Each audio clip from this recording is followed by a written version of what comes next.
তো হে ফ্রেন্ডস, তোমরা সবাই কেমন আছো? আশা করি তোমরা সবাই খুব ভালো আছো। তোমাদের জন্য নিয়ে চলে এসেছি ছোট্ট একটা মিনি ব্লগ। আর তোমরা এখানে দেখতে পাচ্ছ রাখিটা নিয়ে আসলাম। তো এটা আর কি ছোট্ট আমাদের গপুর জন্য। তো মা আর কি এখানে স্নান করে নিল গপু ভাইকে।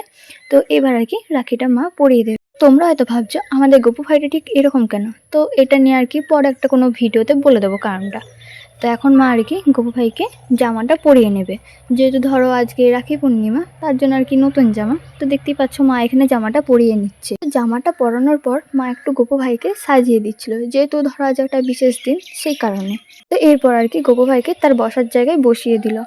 এরপর মা আর কি রাখিটা গপু ভাইকে পরিয়ে দেবে। তো জানো তো, গপু ভাইকে রাখি পরানোর কথা ছিল আমার, তো আমার একটা কারণের জন্য আর কি আমি পড়াইতে পারিনি। কিছুই না সেরকম, কারণ আমি তখন চান করিনি সেই কারণে। তবুও আমি মাকে বলেছিলাম যে রেখে দাও, আমি ঠিক চান টান করে পরিয়ে দেবো। তো মা আর কথাটা শুনলো না, কারণ মা তো পুজো করবে সেই কারণে। তো মা আর কি দেখতেই পাচ্ছ গপু ভাইকে রাখিটা পরিয়ে দিল। তো এরপর মা আর কি সব ঠাকুরগুলোকে পুজো দিয়ে দিল। আর তোমরা হয়তো ভাবছো যে ঠাকুরের জায়গাটা কেন এরকম, কারণ আমাদের না ঘর হয়েছে তো সেরকমভাবে কোনো সাজানো গোছানো হয়নি এই কারণে। তো আমাদের সাজানো গোছানো হয়ে গেলে ঠিক আবার গুছিয়ে নেবো। তো এরপর আর কি ভাইও চলে এসেছিলো, ভাইকেও এবার রাখিটা পরিয়ে দেবো। তার আগে একটু মা বললো আশীর্বাদ করে দে, তাই ভাইকে একটু আশীর্বাদ করে দিলাম। যতই হোক আমার ছোট্ট খাট্ট মানে একমাত্র ভাই সেই কারণে। তো দেখতেই পাচ্ছ এখানে আমি আর কি ভাইকে চন্দনের ফোঁটাটা দিয়ে দিলাম, এবার একটু আশীর্বাদও করে দিলাম। তো এবার আর কি রাখিটা পরিয়ে দেবো।